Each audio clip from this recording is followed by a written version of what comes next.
All right, thanks, Suzanne, and thanks to the Wells Reserve for inviting me. I look forward to a good discussion and talking with you. Um, Please feel free to join with a chat comment or jump in with a question at any point. If it's a big philosophical question, one of those timeless questions, I might save it to the end of the talk for the discussion period. But I really look forward to sharing ideas, in part because I think this topic is something we need to do together, and it's something we need to practice together. So I'll tell you a little bit about the topic and how I put the talk together, and then we'll jump into cultivating new ecological virtues. I've been thinking a lot for the last few years about climate change. I think a lot of people who talk about climate change think about it in superhuman terms. Something's wrong with the environment out there, and it's because of all this technology we use. And I propose that we think about climate change also in very human terms. First of all, it's something we did, and we're driving, or we're doing. And secondly, I think the change part is crucial. I think, we changed in some abrupt ways to get here: the Industrial Revolution, the financial capitalist revolution, and so on. But we don't always think so much about what it's going to take us to change to get out of this. We think maybe we need new technology, maybe we need new economic policy. Again, thinking in terms that are often bigger than the individual. And I think a thing that we should do more often is think about how, in order to change the climate or deal with climate change, we have to think about changing ourselves, changing our habits, changing our beliefs and our desires, changing the ways we relate to each other, and also changing those bigger things like economy and technology.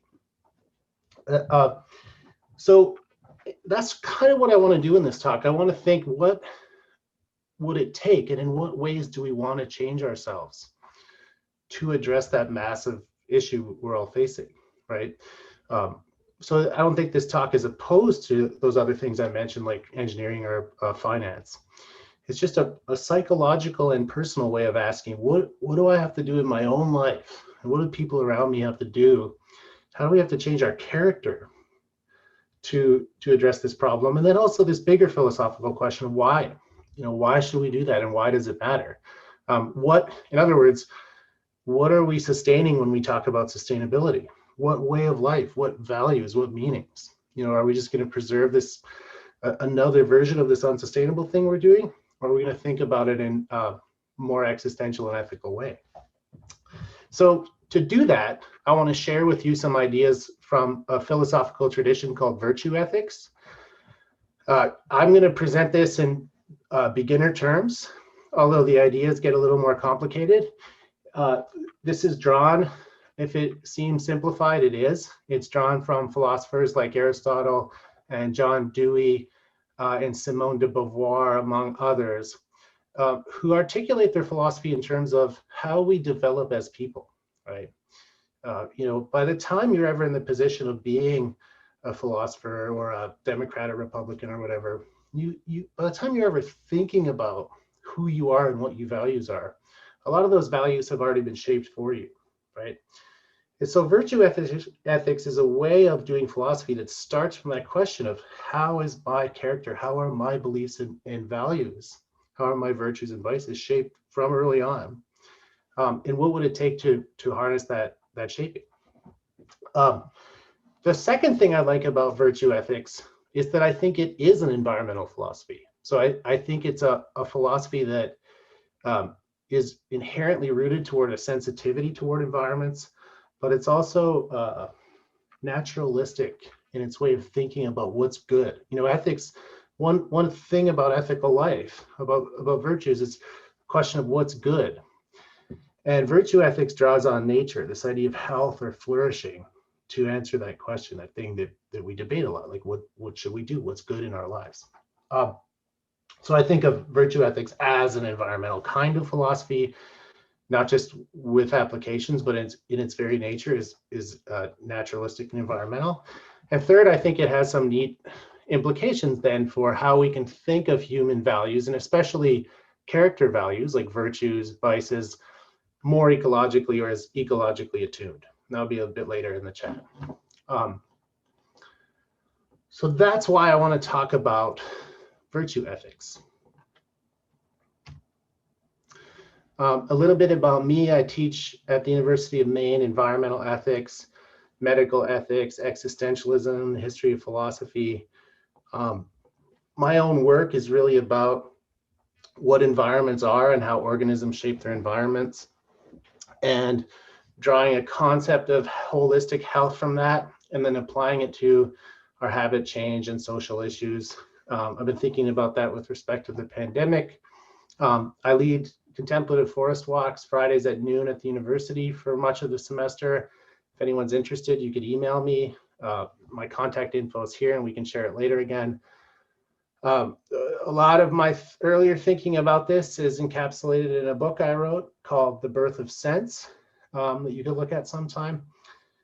I'm hoping to write another book about these kinds of topics, the human dimensions of climate change. And a lot of my academic training and background is Canadian.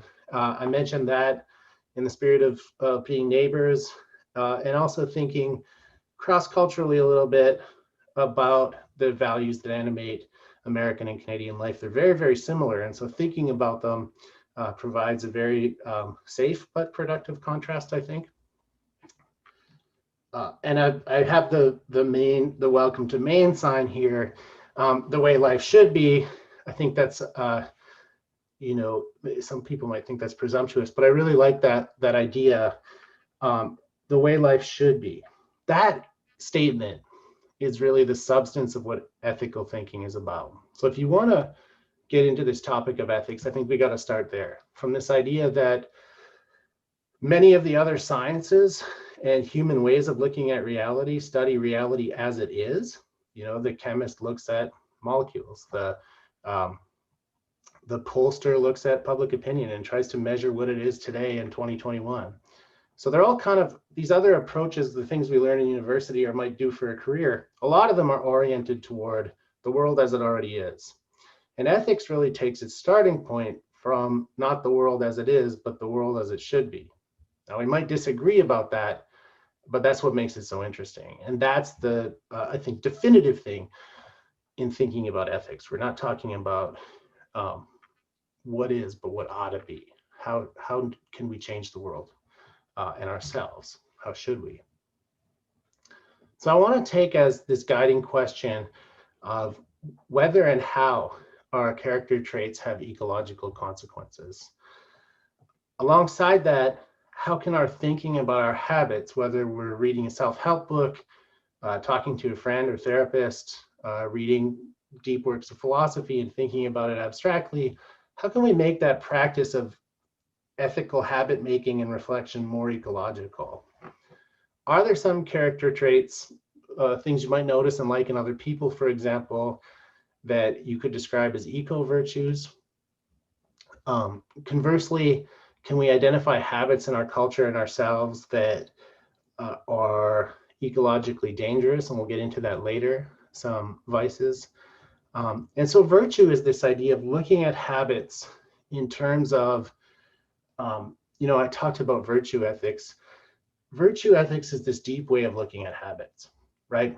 We often look at habits as these skills we happen to have alongside of our personality. You know, I happen to be a nail biter, or like I happen to be an interrupter in conversations. I happen to have a good habit of cleaning up after myself. But I think in virtue ethics, we look at habits a little more deeply, a little more intimately, as woven into the substance of who we are, our character, right? If I'm a constantly, I don't know, overly laid back or really anxious person, you know, that's going to show through all my habits and affect all my habits, just like all those habits are going to affect me and my personality. So virtue ethics is a way of seeing habit as the fabric of our personal identity, the substance of our everyday life, including, you know, those vices and things that open up the world to us, or virtues and things that open up the world to us, and those vices and things that might stand in the way of our forming healthier habits or engaging more deeply with the world.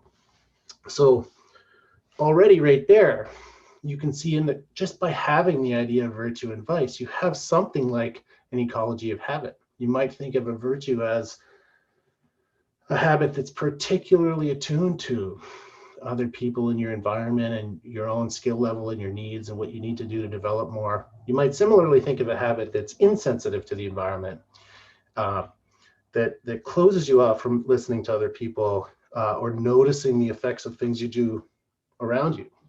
And you might think of that, describe that as a vice, like, somebody being callous or indifferent, too much, overly so. So, we talk of virtues and vices as extremes and deficiencies, but already in thinking about those, we're talking about the way your character is attuned to its environment. So these virtues and vices, I think, are not, I don't mean to be prescribing a set of commandments for all people in all times. I think the very idea that that virtues and vices, that habits are environmentally sensitive should show you that different environments, different cultures, for example, will generate the need for different virtues and different good habits. Just like having good habits around a child is different than having good habits around a teenager, or in a basketball court. It's different than the kind of habits you might have in a hospice. So I encourage people to think of examples of good habits in other cultures. In the West, we've talked about courage, justice, and temperance as kind of grounding virtues. You could think of the Brahmic traditions and benevolence, compassion, equanimity. You might ask the question of yourself: what are your personal virtues? What ethical values do you strive to embody and live up to?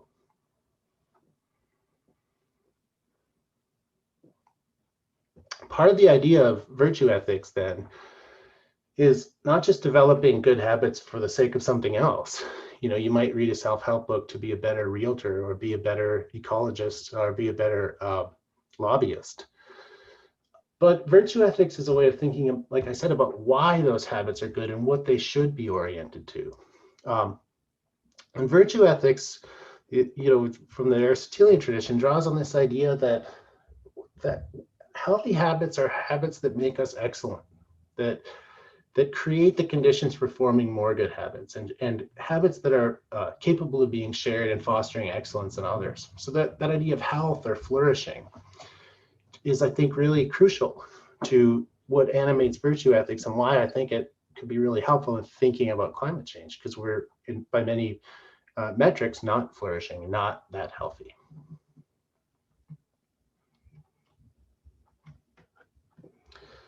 So this slide shows a little bit of that virtue ethics is really trying to show that we don't have to look to some other place or disagree with each other to think about what is good in our lives. We just have to think about health. It's a very bipartisan concept, you might say. Other ethical approaches talk a little more about actions and rules and policies. We talk as utilitarians about cost-benefit analysis, trying to incentivize people to use renewable energy, for example. We often talk there in terms of costs and benefits. We measure things economically as utilitarians. Sometimes we take a really strong principled approach that you might call duty-based ethics. There, if you've studied the philosophy of Immanuel Kant, deontology, this idea that we have there are moral absolutes beyond benefit and cost. But these absolutes are morally heavy. They can be hard to make demands that strong on other people. Those moral absolutes don't always mesh with particular situations or cross-cultural differences. And I think this is where virtue ethics is really rich, because it combines both of those approaches. It says we should think about ethical principles, but based on their effects in real situations. We should think in terms of the living embodied character, ethos, that root word of ethics, the character of a people, the character of a person, and the conditions that would let them flourish. So what's good about this approach, I think, is that it thinks about how we educate people, children and ourselves, to desire certain things and to have certain practices, to view certain things as healthy and sustainable. And it allows us to form a concept of psychological sustainability too. What we think of our nutrition sustainably, we think of our automobile and lawn care ecologically. We could think sustainably about our own character, our own habits. What habits can I, after a year of working on Zoom, I've discovered a few unsustainable habits. New environments show you things like that. Why are we doing that on this bigger scale for climate change? Thinking about how our own psychology plays a role in this. We often think of virtues in terms of very human situations like nobility or the courage of a soldier, the virtues of a salesperson. I encourage us to, again, think of those ecologically. If you had to, we're very familiar with describing the virtue of the hero, but what about the climate hero? What about the environmentalist? How does that change our description of what virtues are and what they look like? Who's an ecological hero to you and why?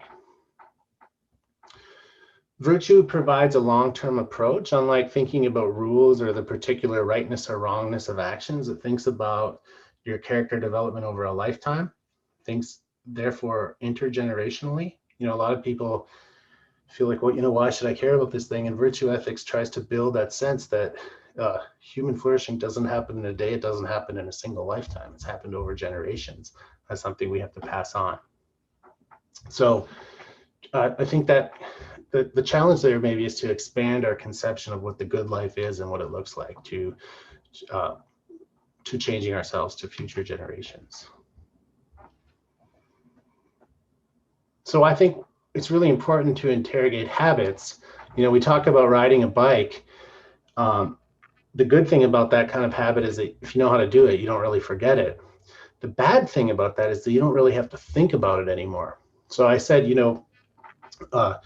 earlier I said vices are dangerous because they're particularly insensitive. Like a habitually angry person is someone who is constantly insensitive to her environments. So I might have made it sound like insensitivity is just this bad thing, but all habits are insensitive, right? To learn to hear the language of English, you need to learn not to hear other languages. To learn to walk in one fashion means you learn to walk not in another way, right? To learn to be male in the 1950s means that you learn not to feel all these things, right? And that's true of any habit, right? So any habit, like when you learn to play the piano, you want to learn so well that you forget the basic steps, right? So the very power of habit comes from its giving you the power to be insensitive to things. When I hear really complicated words, I don't have to sit around and think like, what are those things meaning? Like I would do if someone spoke to me in French right now, for example. I'm learning, it takes some work. So it's the very familiar insensitivity that habits bring that make them particularly dangerous. Their habits are things that are hard to see, like riding a bicycle, because we don't have to think about them, because we don't have to be sensitive to them. So therefore, it's really important to have good habits. But it's also important to think about habit that way, that it's not something you can just change by making a decision or making a rule or changing some external thing in your life. You have to change it like you learn to ride a bike, by doing it, right? By trying it out in new environments and seeing how that changes it. So maybe there's something about human beings that makes us insensitive to our environment, that frees us up to look at our smartphones and do these other things, to be lost in language and abstraction.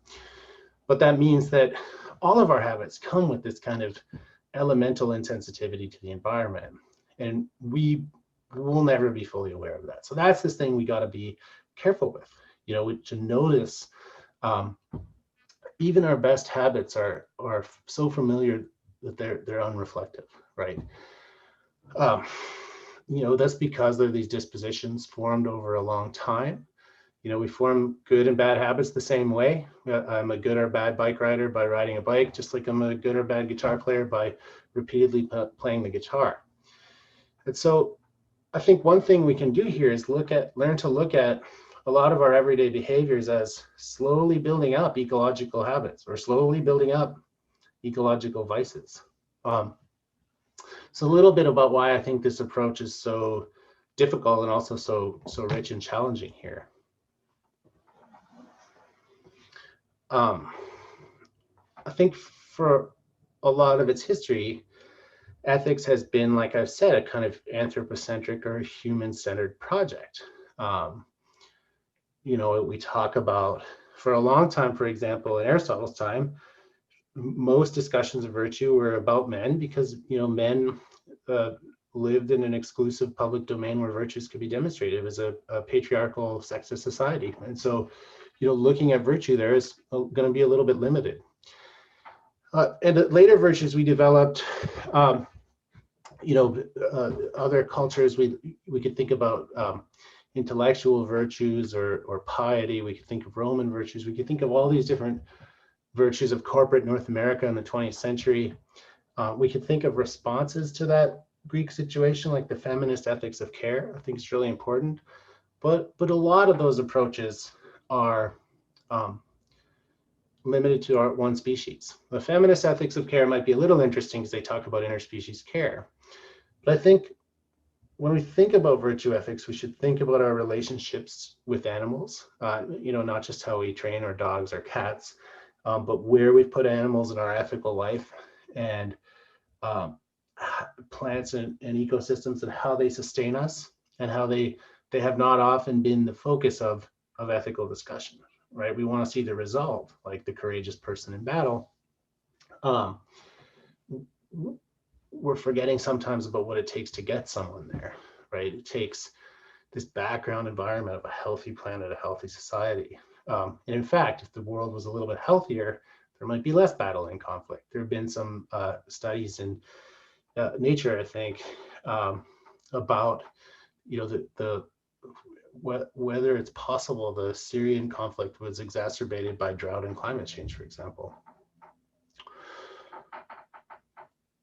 So I want to think about these questions of how we maximize and sustain our human potential a little more openly, right? A little more in terms of the long-term, other species, and fulfilling our natural potential by learning sustainable values.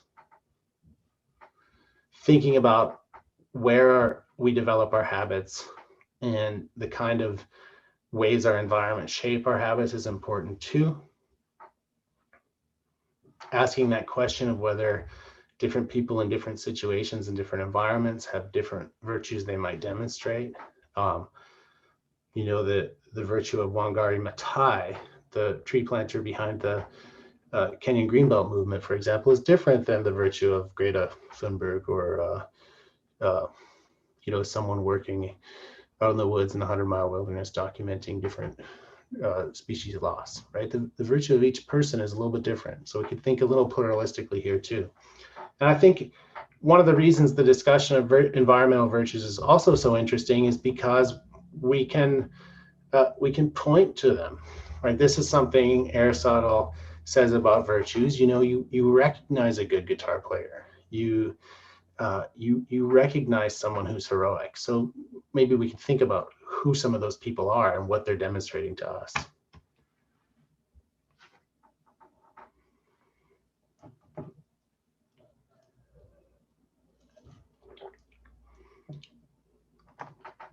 Again, I think what's nice about virtue ethics is it has a practical approach. It's not just thinking about rules, but real applications in real life.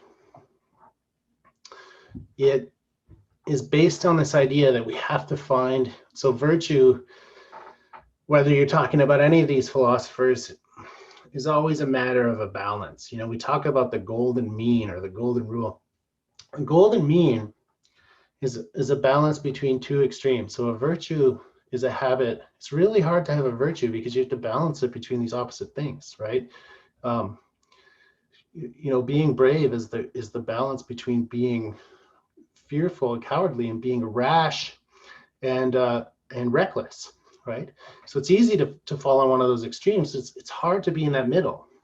And John Dewey and Simone de Beauvoir really carefully describe that middle as something that's not mathematical. It's not something that you could learn in advance from a book. It's not something that you could figure out once and repeat the next time, right? The mean they're talking about, the way to be a balanced ecological agent is always going to be a careful matter of sensitivity between underdoing and overdoing things, you might say. And so Aristotle says it's a little more like carpentry than mathematics. You got to put it to practice with real materials in the real world. And a mean is also a complicated thing here because it's not a mean in the mathematical sense, because it could always be more subtle and you could always be more sensitive to it. So think of a conflict resolution negotiator or a therapist. There's no limit to how good that person could be at listening. There's no A plus 100 out of 100 skill you could have for resolving a conflict. You could always do a little better at it. You could always learn new techniques. You could develop a new attentiveness. You could learn another language. You could become more aware of people's circumstances in the world, and so on. And so what's interesting about this virtue approach is, it shows you, one, it's really hard to have a virtue because it's this fine balance, but two, it's this balance that's ever more fine. So you can always see a virtuous person or group or society as becoming more refined and becoming more excellent. So virtues are about knowing that balance, knowing not just what's right and wrong, but what's right at the right time, about the right things, toward the right people or objects, for the right reasons and in the right way. So we can always ethically grow. We can think of ourselves as capable of being cultivated, right? This is this organic way of looking at ethics. Virtues, I think, I've talked about ethics and virtues as really responses to environments, and that's often what they are when we're developing them, when we're younger. But we also recognize our habits, and this goes against the behaviorists and John Dewey and some of those folks, B.F. Skinner, not John Dewey. This idea that we're not just automatons, right? That our habits we're not like Pavlov's dog. We're not like B.F. Skinner says. Our habits are not just reflexive responses to a situation. Human habits are ways of shaping a world, right? If you had a messy roommate, you know that their habits aren't just contained in their psyche. They're manifest in the world around them. The same is true if you live next to a gardener or a musician. You learn that and hopefully it's a good musician, because you learn that the environment is shaped by the habits that person is.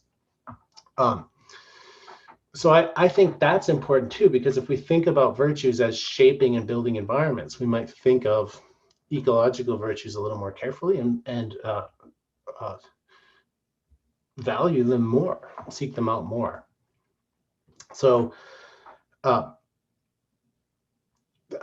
last thing I'll say about virtue ethics, I've said that they're natural, they're naturalistic, they're environmentally oriented. I think the last important thing about virtue ethics is to recognize the depth of that idea of goodness. So, Aristotle says that there are a lot of other goods. Money seems like a pretty high good because you can get anything else with it. If you have $1,000, my 10-year-old's learning this, the value of money. It's kind of exciting. I can do that, I can do this. But that's also the emptiness of money, right? It doesn't have any intrinsic value. It's only valuable for something else. The same is true of fame and power. Fame and honor. Somebody else bestows on you, but it might not be a person that is very good, and that might change tomorrow. So it doesn't come with an intrinsic goodness. And the same with power. It's important. We need power, political power, personal power, whatever. But power is, again, like money, only good for something else. It's only measured by its uses, right? So the important thing I think about looking at what's good and what matters to us in virtue ethics is that what matters is flourishing and sustaining a healthy world, because that's the only one thing that has a value itself, right? Being able to express your own environment and values is a value unlike all those other ones. So I think, that's kind of like the deepest source of ethics to me, is thinking, why should we care? Well, it's in our nature, if we pay attention to it, to live up to our fullest potential. And that's something we have to do carefully, we have to do together, we have to do reflectively, we have to build on the habits we formed, but also recognize these habits we have that stand in our way.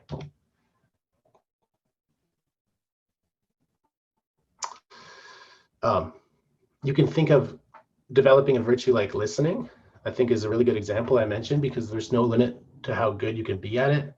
You cultivate it by doing it. You can learn to enjoy it. It can be difficult at first.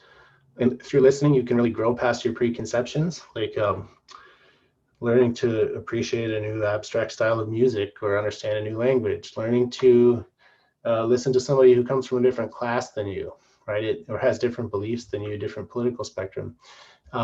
You can learn to be a better listener, and that can be very amazing. This approach to cultivating virtue, then you can think about holistically. Something you do alone, something you do psychologically, something you do that's responsive to your environment. I think this is valuable for environmentalism because we can start to think about excesses in our habits. We're used to thinking about consumerism and wastefulness, but we can also call out defeatist, pessimist strategies or attitudes of resignation and inaction, right? This idea that, yeah, we can care too much and too obsessively about things, but we can't care too little for it. We shouldn't do that.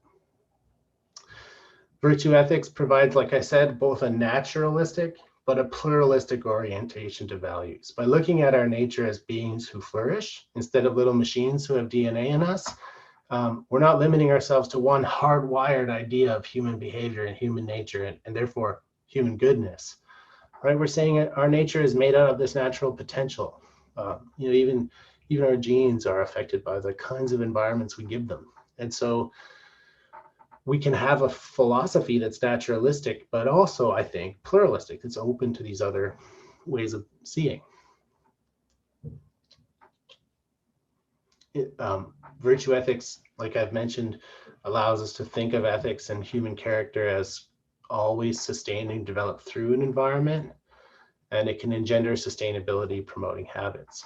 And I think this isn't necessary because I think enforcing rules or trying to just incentivize people will only work for so long in so many ways, and really asking when and where we can intervene in a child's life and an adult's life, and in what ways to make them oriented to this. Could we make it part of recovery training for addicts? Could we make it part of retraining for people who lost their jobs in difficult industries? Could we make it part of a school where children and parents have philosophical discussions together about what they think about the sustainability of the future? Where might we fit that in?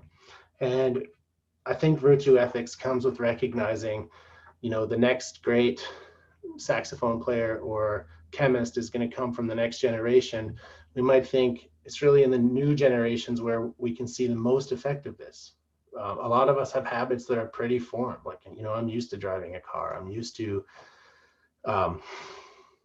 having plastics in my life and these other things. Maybe somebody else won't be. Maybe the next generation can form habits that I don't have. As I get closer to our discussion, I just want to go through a couple of things. I've tried to focus on the good life here and really authentic motivations for being ethical and seeing ethics as an ecological matter. But I want to talk about how we look at drawbacks and evaluate difficulties too. So I said a virtue is always a difficult thing because it's usually situated between two extremes, two vices, right? Being reckless or being a coward is a vice, but being brave is a virtue.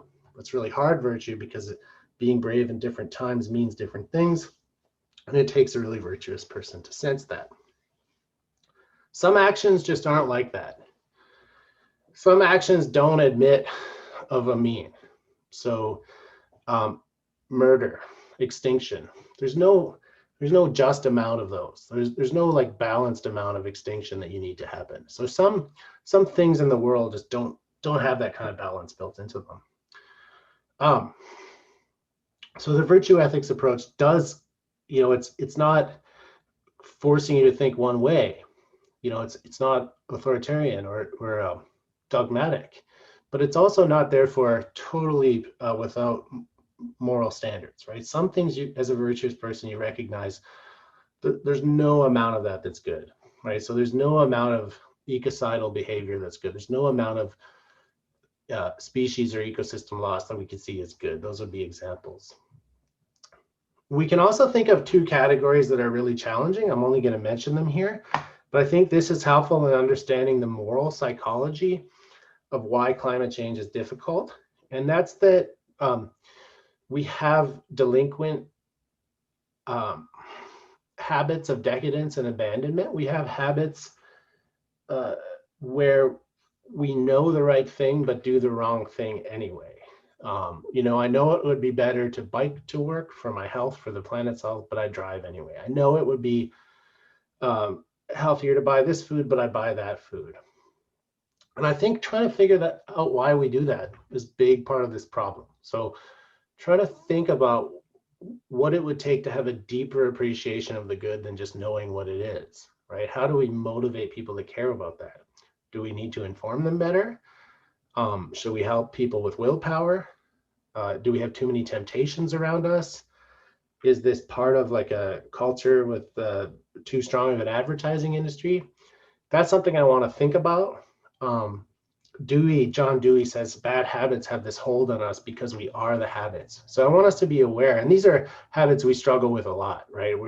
We struggle with these habits because we know we need better habits. I'd like to get up at 6 in the morning and do some gardening and go for a run.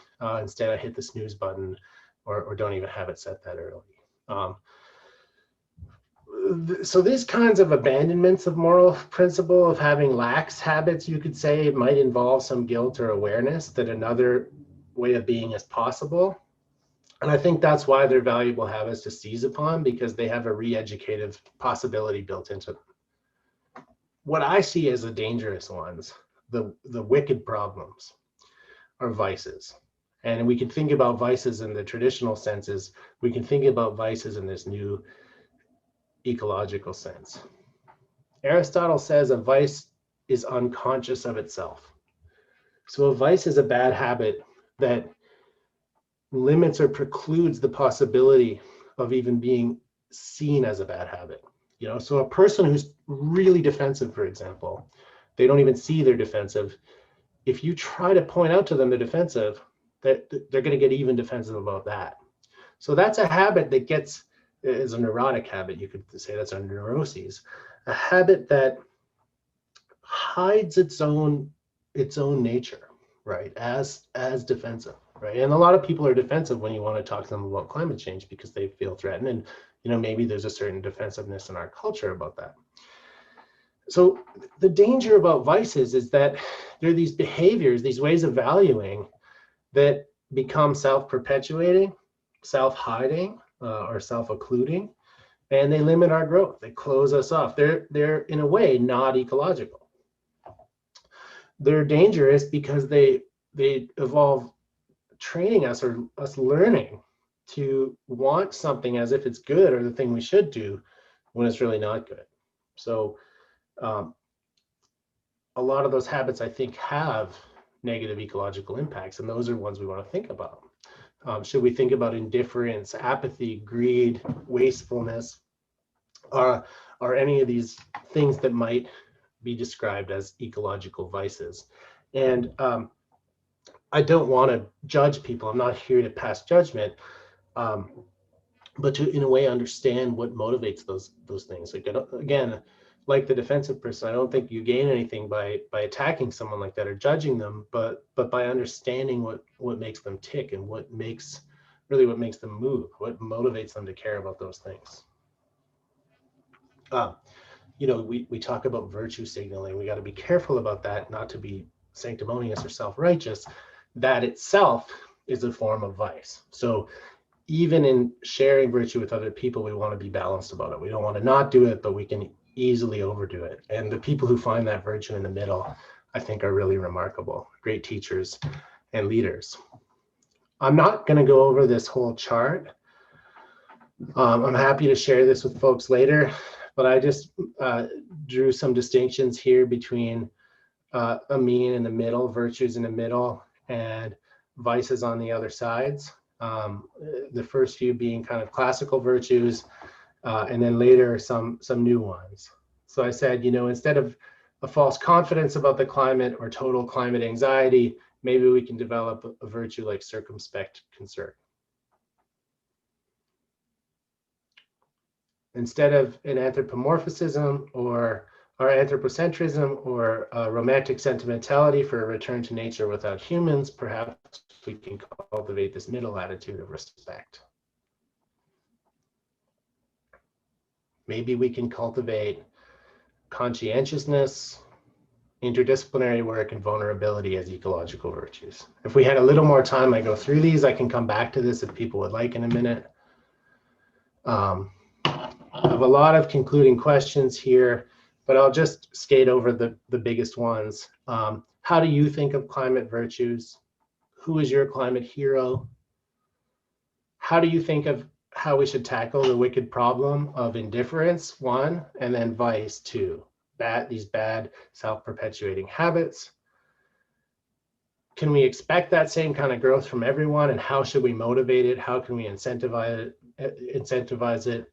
And how might we see those new character values as being part of a new generation? A lot of people talk about a Green New Deal. When the last New Deal happened, it wasn't just building all this public infrastructure, it was building a natural persona, public works project, the interstate. That was a big national value. The national parks that created a national ethos. If there's going to be a New Deal, again, what kind of values should come with it? What should be prized as the virtues that will help that New Deal and through it human beings flourish? So I'll leave you with some questions like that and hope people will feel like jumping in with some discussion.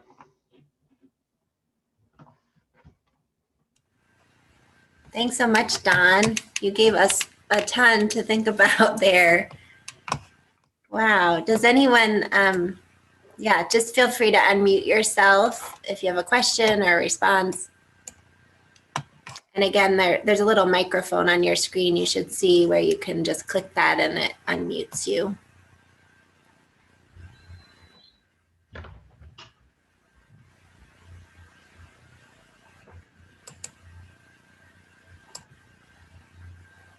Yes, I see you have Sherry Mitchell's book there. And in your discussion, it seems like indigenous people have got it right. That they really have ecologic virtue. Do you have any thoughts about that? Do you see downside of the ecologic virtue coming from Native Americans or other indigenous people? I'll start with the last point there. Thanks, Mac. I think that the whole issue is that we need other cultures to educate us about our own habits. So like for a child, often the most illuminating experience can be going to their friends for a sleepover or going to school to a new grade and suddenly realizing, oh my, all these other people have these totally different habits than me, right? And so other cultures, I think, are particularly illuminating for what our own habits actually are, especially cultures that are quite different from us, especially cultures that might have been marginalized or moved to the sideline. They might show us things about a dominant culture we're not otherwise aware of. In terms of indigenous cultures getting it right, I think that's too big of a question for me to answer. I can talk a little bit about Sherry Mitchell's book. Another book I like is called Ojibwe Heritage by the Anishinaabe writer Basil Johnston. And both of those books involve creation myths and a sense of the good being rooted in place, nature, and the sense of someone's identity and habits being rooted in a place. So I for example, still think about this very humanistically, very like psychologically. This is why I like writers like Aldo Leopold and the land ethic and the deep ecologists and so on. But I think for us, it's always been a question of going back to nature. And that's because we live out of this alienation between machine and nature, the industrial world, the digital world, the financial world. And other cultures that didn't have that kind of dualistic approach for the last few hundred years might shed some interesting light on that. I think Sherry Mitchell's work and Basil Johnson's work is so impressive is because it articulates that sense of creation as coming out of nature. It articulates that sense of what it takes to have a good life as coming out of nature and the environment. Does that mean it's going to solve all of our problems now or be perfectly applicable? No, but it's also recognizing that point about different virtues being right for different situations, right? What's required in the 21st century globally is a little different. I read Sherry Mitchell's work and find things I don't know if I can agree with, like these essentialized gender values and so on. And then I think, well, but that's because it's from this other culture, right? It's because the meaning of those habits is embedded in another environment. And that I think is like, that's why going to a new city or a new continent or, you know, hearing somebody from an elder from another culture tell a story is so powerful because it shows you this other world that habits are enacting somewhere else. So yeah, I think, you know, I might find things I disagree with, but that invites me to read deeper and say, well, those disagreements probably come from this other soil. And maybe if I understood that soil, I would see what these things meant over there. And it would make me a better reader, a better listener.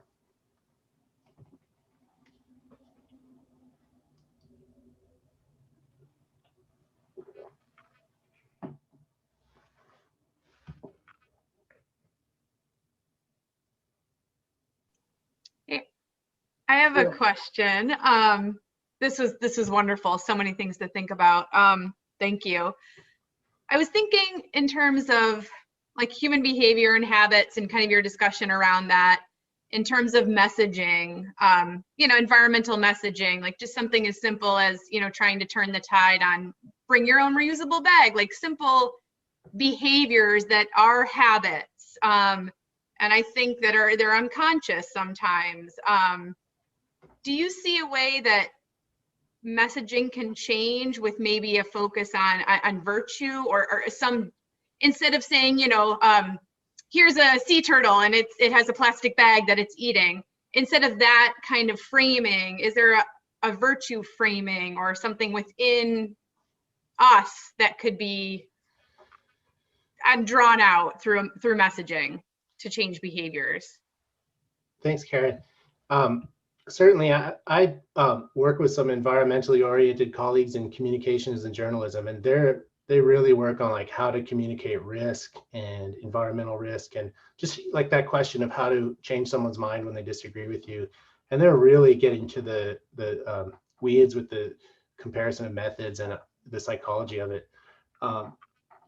I've hesitated to talk about virtue because in the last 10 or 15 years, it became a little bit of a lightning rod, like virtue signaling, and virtue is kind of a sign of a patriarchal culture, and it might be seen as a hierarchical concept, but I think truly all those things are unvirtuous ways of thinking about virtue, and that's why we're so rightly critical of it, because we have a hierarchical culture that has the manly virtues, or what you want to call them, and so I think of virtue signaling as a good thing when it's actually virtue signaling, and it usually isn't. And I think that's the problem. So and that's where I think, the first thing I'll say there is like going back to that point about the exemplary, like the virtue. To me, that's the awesome thing about it, is like when you see it, it's awesome. Like, so when you see the artist that you love do something, nothing else could be like that. And when you see a 16-year-old start a climate movement, like nothing else could be like that. And so that's one thing. I think exemplarity. So exemplarity can go both ways. Like you're talking about the negative example. I mean, I think it's true. My communications colleagues would probably disagree with me here, but I think it would have a lot of effect to say, like, do you want to be the kind of people who left your children a poisonous dump as their home? Do you like, all the kind of negative messaging you can imagine, you could make that about the kind of people we are. Like, we might be happy today, but what when someone looks back at our lives, David Brooks, I don't really agree with a lot of what he says, but he makes this distinction between the resume virtues and the eulogy virtues. Our culture is obsessed with the resume virtues. What can you put on your resume? What can you signal and communicate that shows you have all these skills? And we want the resume virtues, right? The eulogy virtues are not so easy to define, and they're the kind of things people would say about you at the end of your life that are not the universal skills you'd have on a resume, but the kind of singular definitive things. Nobody laughed like you, or nobody was this creative. And I think of like part of this is just a contest over what the meaning of virtue is. Like we already have virtues everywhere. We're training kids in business school to have virtues at the University of Maine all the time, and some people question whether those are the right ones. But we might think of the eulogy virtue as this rich idea of who are we, what are we leaving behind, and who will they see us as having been? Not because we care how other generations necessarily look at us, but because that's who we are today. Like these are the values we're holding up. And so there again, I think communicating is careful, and a positive message is probably better than a negative one. And it might not always be positive and negative, like how to catch people's attention and change their moods. Like again, that's like an issue of communication. But I think that's right. I think, like what is it that little kids see as being really cool? Like they like boys like swords and things like this. And like, cars and toy cars. It's like maybe we need to intervene at that level and think, okay, how is it that maybe learning to garden, maybe learning to why do we teach children to dissect animals in classrooms in high school instead of to raise them? Those kinds of things. I think the virtues just like so baked into everything already that yes, I think we could think about how to communicate it better, and it is being communicated in all these places and picked up on without us always seeing it. And I think that's why philosophy is a good assistant. Like we need psychology, we need the communications, but the virtue ethics brings this reminder that like there's no part of our life that's too small to notice this happening.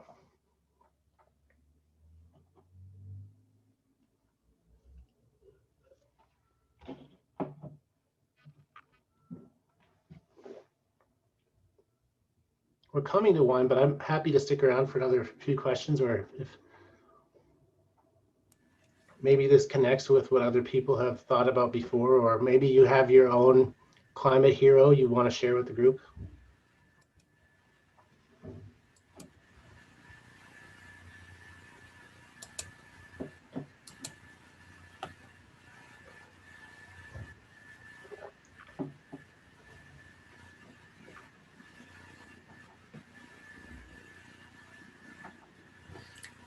John, are you wanting to share something? I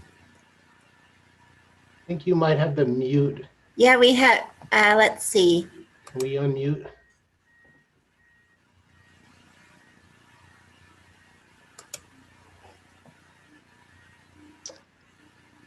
So, can you hear me?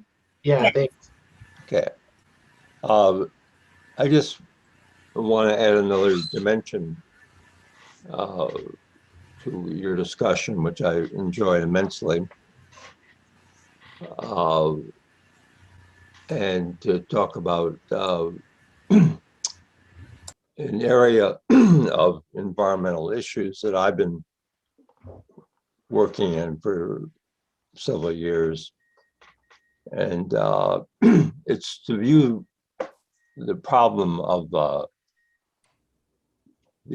degrading environment from a spiritual standpoint. You're probably familiar with Peter Singer. Yeah.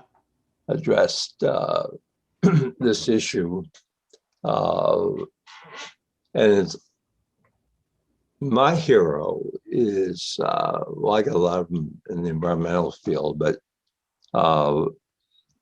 I'm a Roman Catholic, and I'm sure you're aware that Pope Francis wrote an encyclical, which is a big deal document within the Catholic world. And it's called Laudato Si, and on care for our common home. So, this you could talk about forever, but this is a spirituality. And maybe I could say just two things about it. One, that the Pope calls, and this actually is not for Catholics, it's addressed to the whole world. And there's a lot of interfaith things going on now, which are very interesting. And the first thing that he does is to reframe the relationship between the human beings and the earth. And there's some early scripture that talks about the earth is yours to exploit. And so he says that's a mistranslation. And actually, the earth is sacred. So, to make a statement that the earth is sacred, and I mean, I know people who really believe that. My son is a teacher. I mean, when he goes into nature, I mean, it's it's a spiritual experience, and it's almost like that Japanese nature bathing. I don't have that. I'm more intellectually oriented, but I sort of envy people, and I'd like to learn how to recognize the sacredness of the earth. But once you believe that the earth is sacred, he goes on to say that the capitalists who have exploited the environment, coal, gas, etc., have committed a grave sin by that exploitation for the sole purpose of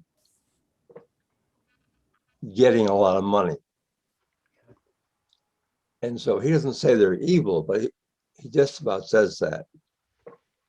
So, some people within the Catholic world aren't really crazy about Pope Francis, because when he talks about the evils, well, essentially the misconduct of capitalists, and I happen to believe that the structure of capitalism, it is almost inevitable that it's going to be exploitative.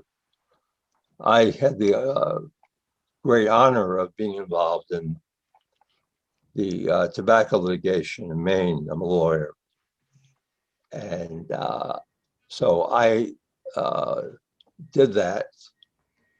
And the tobacco had never lost, but we got access to secret information. And if you could read, I read all these documents about what the tobacco company did that were just astonishingly evil. Like children, they called those pre-smokers. And that's why I remember there used to be little cigarette candies. And maybe a lot of the audience don't remember that, but they had, as early as 1954, from Jackson Lab, they took some mice and they made them smoke, and they got a form of cancer. So once that was determined, they shipped all that research, told the guy to stop who was doing it, the group, and shipped it to England so it could not be subject to subpoena. And of course, I don't have to talk about the frackers and other people. Yeah. So, I mean, I'm just talking about, people who are influenced by Laudato Si, and spiritual people. I don't see the word virtue and spirituality, how they're connected, but that I just want to sort of put that dimension Yeah, into the picture. and I can respond to some of that. I think what I like about the Aristotle's naturalistic ethics, but John Dewey is a little secular, but you could think of it as a bridge between the secular and the sacred.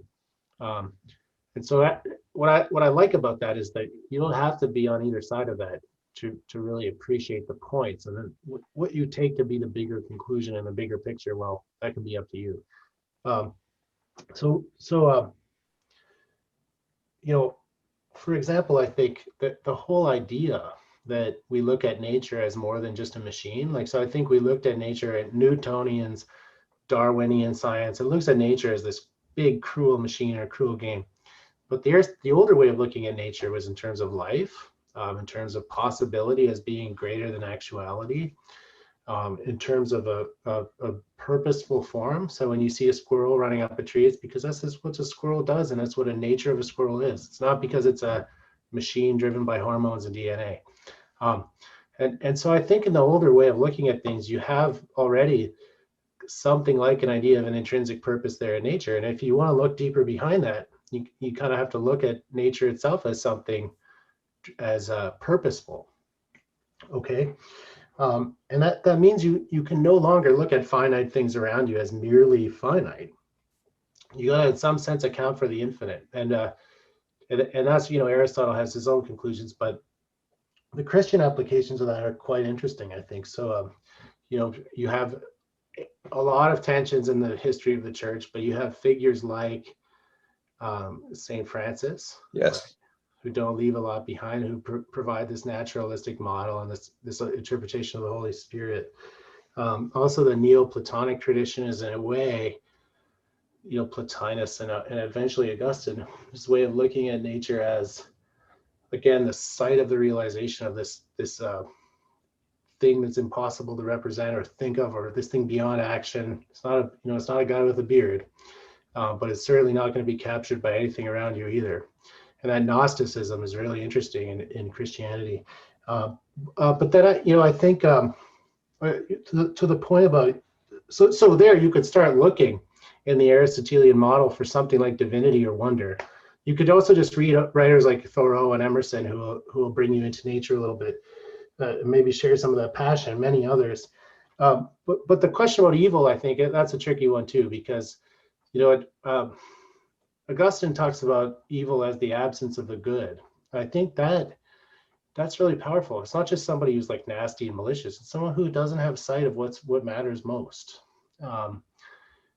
You might think about that as someone who's lost touch of nature in that deeper sense, and you might think of that then as a culture that's it's not evil because it's there's different ways of thinking about evil. I think malicious and whatever, but you might also think of it as soulless, and that's what a lot of the critics of capitalism have said. Money's driven by an external good and not an internal one. I taught the Communist Manifesto in a small town in a political philosophy class, and all the students came with rejections on the first day. Like, this is, and they're in a way the working class folks, but like Marx is wrong. The Soviet Union fell.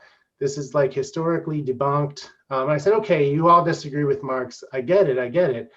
But how many of you had a boss that treated you poorly and you didn't like? And so I said, well, maybe you don't disagree with Marx. So I think it's the same with the ecology. Like, a lot of the labeling gets heard as one thing, but if people think about their own motivations and their own cares a little more, they might see they're a little more in tune with this. But that's people. The last thing I'll say is I don't know how that works in the corporate boardroom, because I talk about virtues and moral values. It's like, I have those, you have those. But as a member of a board of trustees, I'm not exactly engaged in the same way. I'm not called upon to be a person. I'm called upon to be an abstract legal representative, right? And that's where I wonder, like, is there even the possibility of this goodness anymore? Are you just dealing with something else, and how would you regulate that? That's political questions, but there might be something about that very structure of impartial representatives managing economic matters. That's the problem. There's I agree with you. I imagine you've seen some of those abuses up close if you did big tobacco work, laudable. So I can add you to the list of my environmental exemplars.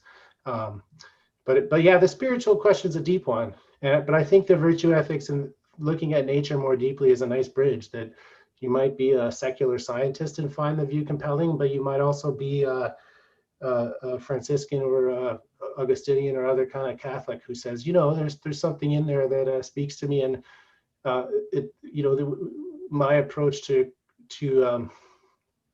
spiritual life is about becoming a good person with the right values. So it's a place where I don't see, if anything, I think society might have lost a little bit from that religious perspective of, maybe we gain some freedoms by moving away from it, but maybe we lose this sense that like there's a deeper value and we should take it up in a disciplined fashion in our lives and share it through ritual and common practice. Environmental movements do that, and I think the strong ones cultivate that sense of community, whether they have a sense of divinity. I don't know, if you want to see the American flair, look at the Emerson, Thoreau for sure, but Emerson's divinity school address. He's like 18 or 19, and he had the guts to present that at Harvard. He was basically excommunicated by Harvard after this, right? But the divinity school address is a real take on how he tries to reconcile his Christianity with naturalism. He sees no conflict there. But he ran afoul of a lot of the dogma and the doctrine, and so he, it took him a few decades before he was invited back. Thank you. Yeah, thanks for the question. Don, I know we're 15 minutes over. I just wanted to make sure you saw in the chat Alan's message there. There are lots of thank yous from other folks. Yeah, thanks for sharing that. And I would love more chats with that. I often share chats, well, myself with anyone who's ever wants to chat about these things. Please email me. I'd love to talk about this. And also sometimes have student workshops where some students from the University of Maine come. And a lot of the ecologically oriented students there, they just know so much, right? They're involved with contemporary projects and things. And so they bring a lot to the discussions too. So I can pass word on to the Wells Reserve also of more community events like this. So we're going to host 2 sustainability workshops next year. One on sharing sustainability practices for students, another on cultivating ideas from engagement with Wabanaki sustainability. So, through the Mitchell Center, you can stay tuned for those. But I'm always around talking about this, hosting forest walks if you want to come for a walk down in Orono. I'd love to come up to the reserve sometime too. Thank you so much.